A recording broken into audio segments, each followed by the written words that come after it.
டாஸ்மாக் கடையை மூடக்கோரி அதிமுக மாணவர் அணி சாலை மறியல். சென்னை தாம்பரம் சட்டமன்ற தொகுதிக்கு உட்பட்ட பாரத மாதா தெருவில் செயல்பட்டு வரும் 4136 என்ற எண்ணை கொண்ட டாஸ்மாக் கடையை உடனடியாக மூட வேண்டும் என வலியுறுத்தி செங்கல்பட்டு மேற்கு மாவட்ட அதிமுக மாணவர் அணி சார்பில் சாலை மறியல் போராட்டம் நடைபெற்றது.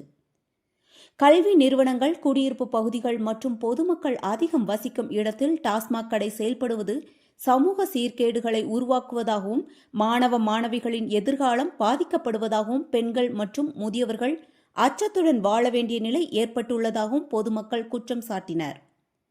பலமுறை அதிகாரிகளிடம் மனு அளித்தும் நடவடிக்கை எடுக்கப்படாததால் இறுதியாக மாணவர் அணி நிர்வாகிகள் சாலை மறியல் போராட்டத்தில் ஈடுபட்டனர்.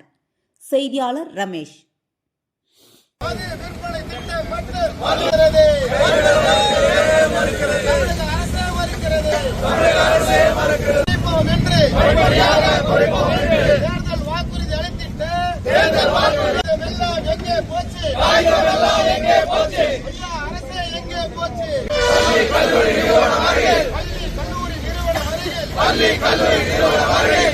கடைகள் கூடாதென்று